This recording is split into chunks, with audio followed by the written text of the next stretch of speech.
This is CBN NewsWatch. It is Tuesday, June 16th. I'm Ephraim Graham. Ahead today, a landmark decision from the U.S. Supreme Court that could have implications as broad as the ruling that legalized same-sex marriage. As critics warn, it also raises questions about religious liberty in America.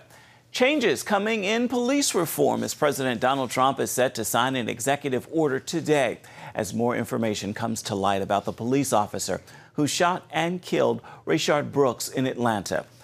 Coronavirus cases on the rise. What is behind this increase in numbers, and just how effective are masks at stopping the spread of the disease? And in the city where George Floyd was killed, we're going to tell you about the move of God now happening there with worship, baptisms, and healings. All those stories and more ahead in this edition of CBN Newswatch. I want to begin this half hour with a landmark decision from the U.S. Supreme Court Monday with implications that could be as broad as the ruling that legalized same-sex marriage. As Paul Strand tells us, the ruling redefines the meaning of the word sex to protect LGBTQ workers and maybe more. The court's ruling says you can't discriminate on the basis of sex, which in 1964 meant male or female. But sex now means both your sexual orientation and your gender identity. They've ruled. I've read the decision, and some people were surprised, but they've ruled, and we live with their decision. That's what it's all about. We live with the decision of the Supreme Court. Very powerful decision, actually. But they have so ruled. LGBTQ groups are rejoicing. The organization Out and Equal announced the Supreme Court has made its statement. Our bedrock civil rights protections do apply to LGBTQ workers. This is a momentous day for the community. Judicial Crisis Network's Carrie Severino suggested the justices had to really twist the meaning of sex discrimination to include these new categories. It's very clear that however people might read that today in 2020, that is nowhere near how those words were understood in 1964 and for many decades thereafter. The case involved homosexuals fired from their jobs and a man who wanted to identify as a woman fired from his job at a funeral home. But the case has broad implications outside the workplace. Is it going to be discrimination to not use a preferred pronoun? Will employers now be required to cover health care when it comes to different transition-related things? What about religious employers? Things like bathroom usage. Things like whether women's sports can continue to exist as we know it if they're forced to allow men to participate in those same sports. A lot of religious freedom questions. Alliance Defending Freedom's Kate Anderson represented a women's shelter in Alaska. It had to allow a biological man who identified as female into the shelter where he would sleep mere feet from women, many of whom had been abused, trafficked, raped. These are women who, because of their past trauma, really couldn't be around a biological male while they slept. As for people of faith, Tony Perkins at the Family Research Council warned this ruling poses a grave threat to religious liberty. And Southern Baptist Convention's Russell Moore predicts years of lawsuits and court struggles. Paul Strand, CBN News, Washington. Paul, thank you. Atlanta's mayor has announced sweeping changes to the way the city polices after the latest killing of a black man at the hands of a white officer. New information today, the officer who shot Rayshard Brooks had received a written reprimand in 2017 over use of force involving a firearm. And today, President Donald Trump will be issuing an executive order on police work. Dale Hurd is on this story.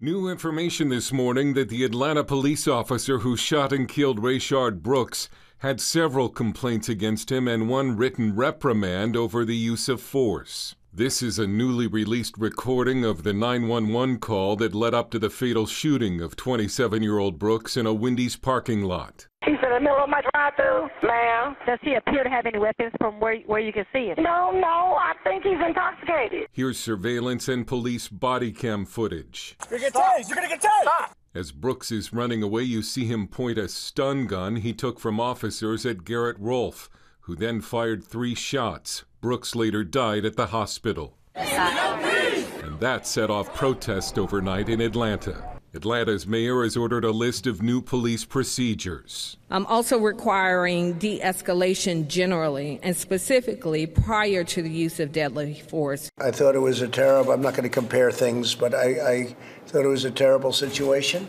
The incident comes as the nation has been engulfed in protest over the killing of George Floyd, and Washington is taking action. Democrats have already introduced a police reform bill, and President Trump is expected to sign an executive order on police reforms today.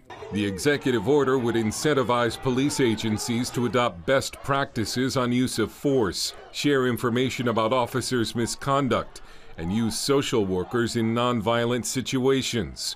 Republicans are expected to release a bill on police reform Wednesday. Dale Hurd, CBN News. Federal authorities will review local investigations into the hanging deaths of 2 black men in Southern California to determine whether federal laws were violated. Local authorities have said there is no evidence of foul play in the deaths of Robert Fuller in Palmdale and Malcolm Harsh in Victorville. And they said early indications point both to suicide. Protesters at Palmdale City Hall want more information on Fuller's death, including the release of the 911 call and the autopsy. Most people do not think it was a suicide. The family does not think it was a suicide. His friends do not think it was a suicide. And so there is a lot of hurt. There's a lot of pain. People in the area want any surveillance video, but city officials say there isn't any that focuses on the park. Sheriffs have pledged to continue to investigate the cases.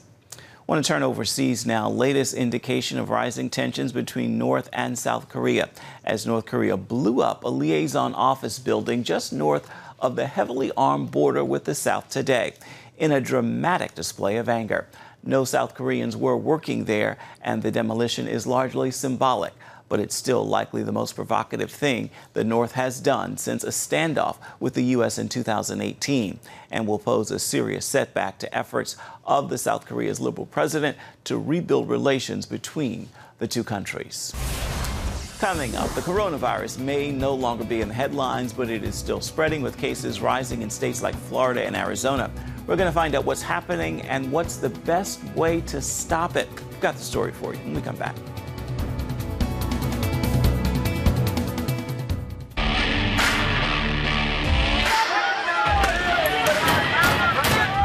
To have a sex before you marry is a bad idea.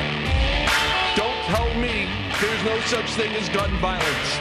That just depends on your definition of when life begins. Watch Dan and Dale tackle trending topics that test your faith on the next Faith Wire, Monday night at 9:30. The Global Lane takes you around the world, providing facts over fiction. What might rising trade and geopolitical tensions mean for you on the home front? With over 45 years of experience, award-winning journalist Gary Lane brings you the truth from a global angle. What about the issue of immigration? World news analysis you won't see anywhere else. And it's all right here on the Global Lane. Watch The Global Lane, Thursday night at 9:30.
Get the top political news and analysis from Washington on Faith Nation, tonight at 6 Eastern, only on the CBN News Channel.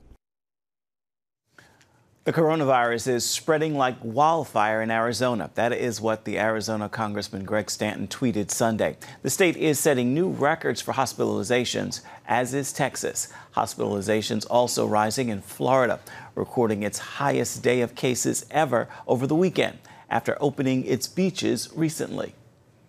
But we definitely do want to sound the alarm. We are seeing an uptick, particularly in the age demographic 18 to 35. And particularly after Memorial Day weekend. 21 states have seen an increase in new cases as some experts link the rise in new cases to the lifting of state lockdown orders.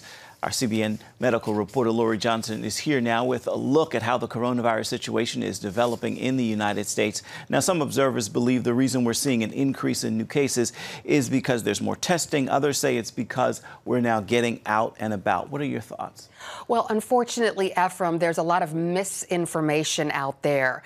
It's true, there are some rises in cases in some states, but overall, nationwide, the number of cases is down.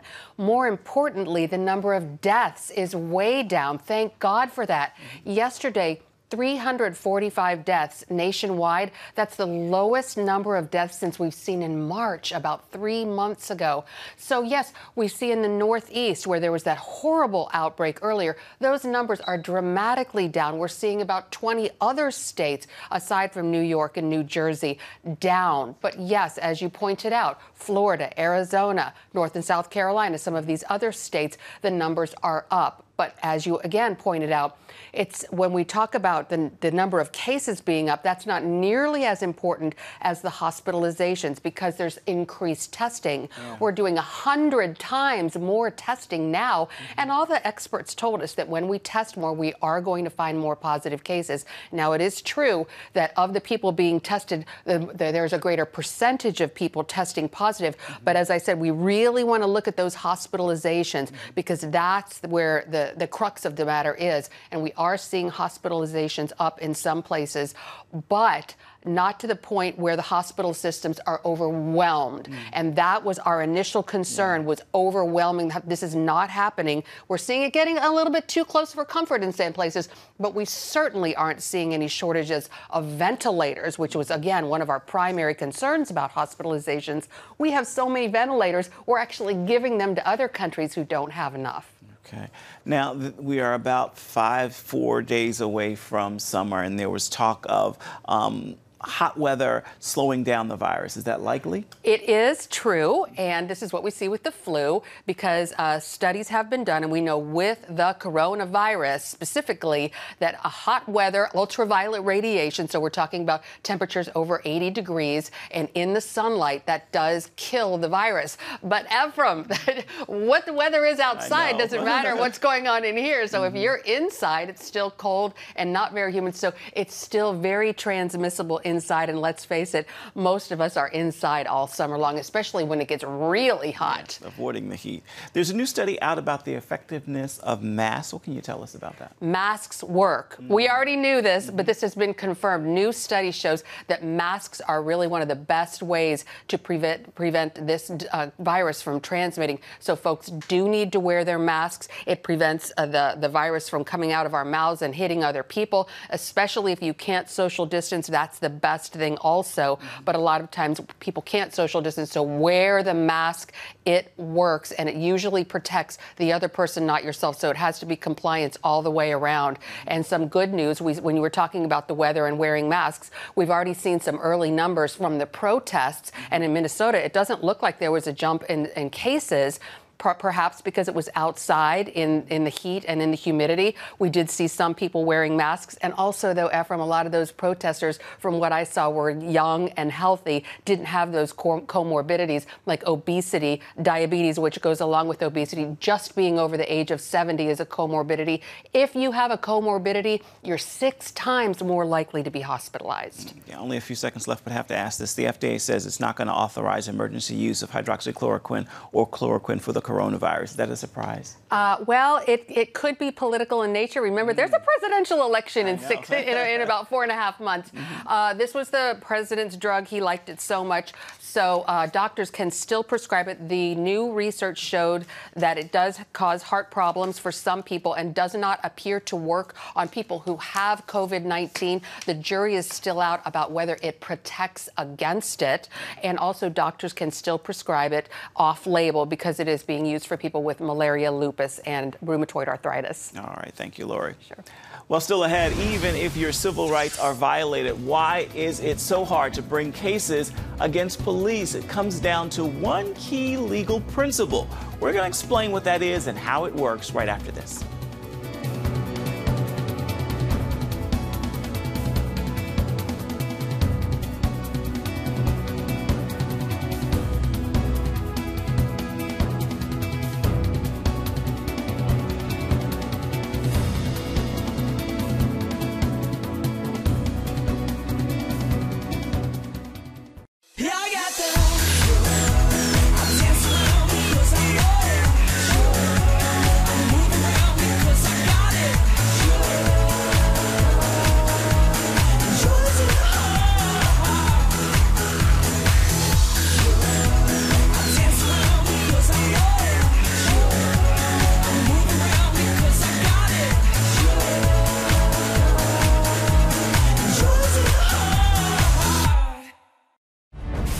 On the home front.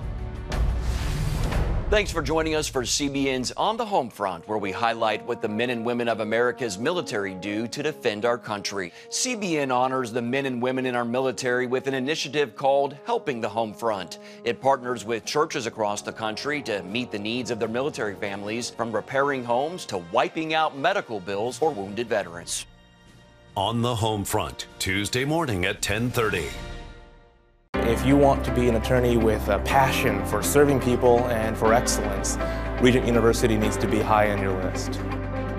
Regent's award-winning law school doesn't just create lawyers. We create leaders, judges, prosecutors and defense lawyers, civil litigators, and leaders in government.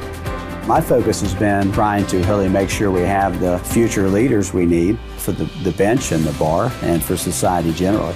You'll learn from highly credentialed leaders who are current and former judges, distinguished scholars, and ACLJ counsel. I'm so glad I chose Regent. The relationships here have been amazing. The faculty have been amazing. Not everybody's called to the same thing when they leave law school, but they're called by a God who has a purpose for their lives, and He is going to use that education to make a difference in the world. Regent will prepare you to be a purpose-driven, practice-ready lawyer. To start your rewarding law career, complete the online application, submit your transcripts, and take the law school admissions test by July. Apply today. The Supreme Court will not get into the debate over policing right now after rejecting cases that would have allowed the justices to look again at when police can be held financially responsible for wrongdoing. The court turned away more than a half-dozen cases involving the legal doctrine known as qualified immunity, which the court itself created more than 50 years ago. It makes it nearly impossible to recover damages even when civil rights are violated. Our John Jessup explains. Anger over the haunting images of the death of George Floyd sparked a worldwide movement. Got all four!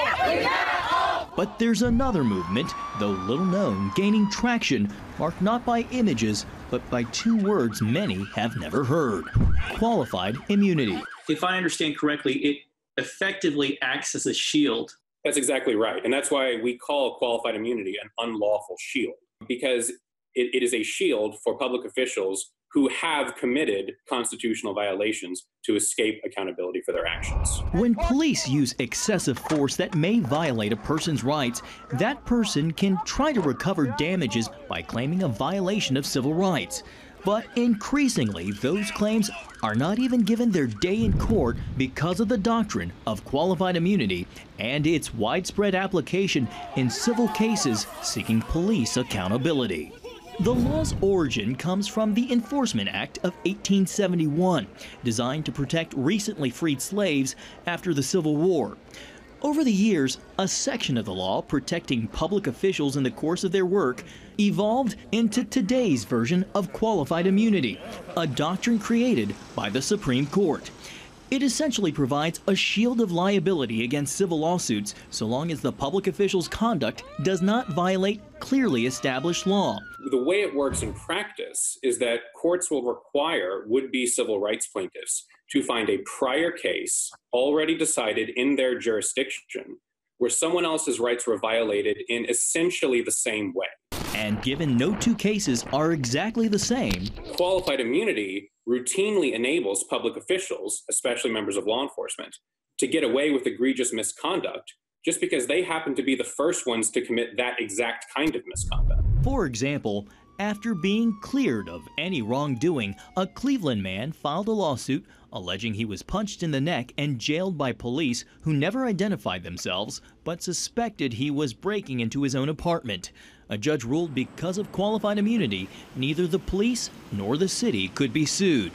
And an appeals court last year ruled 2 California police officers who allegedly stole over $220,000 while executing a warrant also couldn't be sued, simply because there's no legal precedent in that part of California.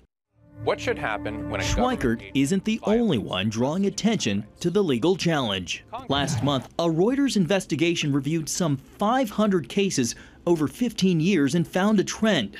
Courts denying victims the right to challenge violations of their constitutional rights, making it harder to win future cases against the police. In speaking with law enforcement, I found a willingness to reconsider the unintended effects of qualified immunity, followed by a hesitation to end the principle, seen as essential so police can carry out their daily duties without the constant fear of lawsuits. Captain Sonia Pruitt has served nearly 30 years with the Montgomery County, Maryland Police Department. Black officers play a really vital role in policing. It is a noble profession. As the head of the National Black Police Association, she says it's time to re-examine qualified immunity for law enforcement. We would ask that any of the parameters surrounding qualified immunity be examined because it could be a way for officers to feel like that they will get more leniency if they commit an act, a violation of misconduct in the line of duty. Schweikert believes it not only thwarts justice, but works against the very men and women it's designed to protect. I think that this doctrine is doing a tremendous disservice to members of law enforcement because it is depriving them of the public trust and credibility that they need to do their job safely and effectively. And momentum for change is building. Among protesters honoring George Floyd, both liberal and conservative justices saying it's time to review the court's own solidified principle, and lawmakers introducing legislation to revoke the provision for gun-carrying officers in an effort to combat excessive force and police brutality. It's a rare issue of consensus across ideological lines seen recently on criminal justice reform. Nicole Porter witnessed the power of the faith community when she worked to advance the First Step Act. In my work at the state level, faith communities are key in representing a base of constituents who are supportive of criminal justice reform and talking about restorative justice and other alternatives of punishment. Many agree among the ways to honor George Floyd is to fix the broken system before it gets worse. My hope is that if we are able to address that now and make a simple but massive change to eliminate this doctrine, I hope that will offer some small measure of redemption for the death of George Floyd and so many other people like him. What's his name? George Floyd! John Jessup, CBN News, Washington. Coming up, following the death of George Floyd at the hands of police in Minneapolis and the explosion of protests in that city, now something different is happening, a move of God with worship, baptisms, and healings. We're going to share that story with you when we come back. If you want to be an attorney with a passion for serving people and for excellence, Regent University needs to be high on your list. Regent's award-winning law school doesn't just create lawyers. We create leaders, judges, prosecutors and defense lawyers, civil litigators, and leaders in government. Ready to become a purpose-driven, practice-ready lawyer? To start your rewarding career, complete the online application, submit your transcripts, and take the law school admissions test by July. Nutrition, exercise, essential oils, weight loss, and more. It's Healthy Living with Lori Johnson. Talk about what's in this. Join CBN health reporter Lori Johnson to get the latest information from today's top health experts. This is fantastic. Find out what you need to know to live a healthier life. Watch Healthy Living, Tuesday night at 9:30. Woohoo! Hi, Superbook fans. Here's something else you'll love. Whoa! It's the new Superbook Bible app. It's packed with games, activities, and Superbook episodes that you can watch for free. Oh no! There's trivia, a fun daily devotional, and answers to your Bible questions.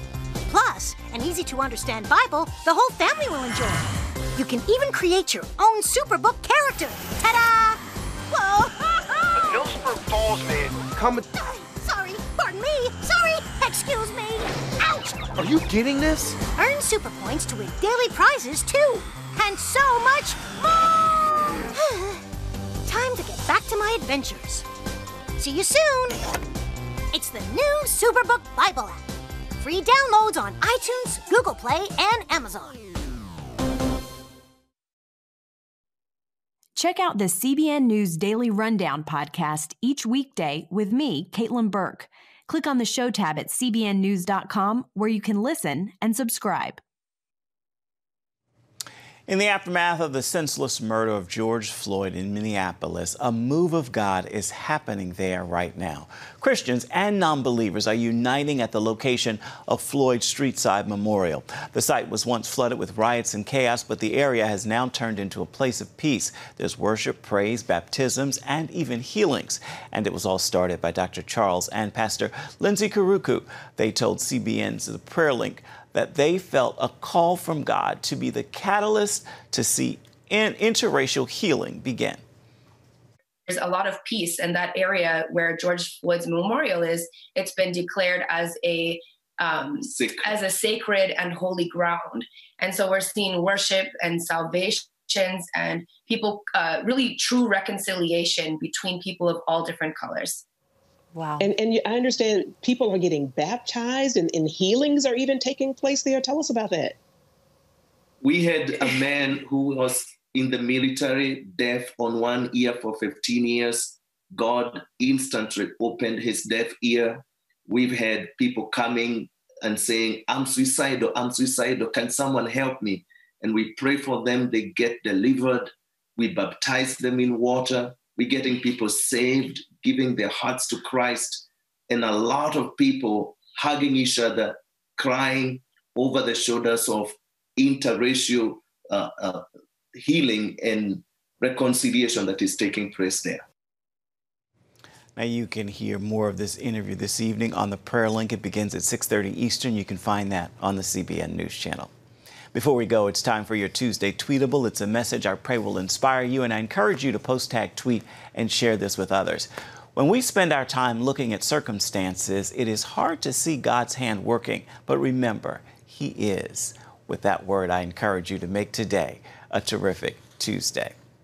That will do it for this edition of CBN News Watch. Thank you so much for watching. I want to remind you can find more of our programs on the CBN News Channel at any time. You can also find them online at cbnnews.com. We'd love to hear from you and let us know what you think about the stories you've seen here today. You can email us at the address right there on your screen, newswatch@cbn.com. And of course, you can always reach out and touch us on Facebook, Twitter, and Instagram. We'll see you right back here, same time tomorrow. Goodbye, God bless.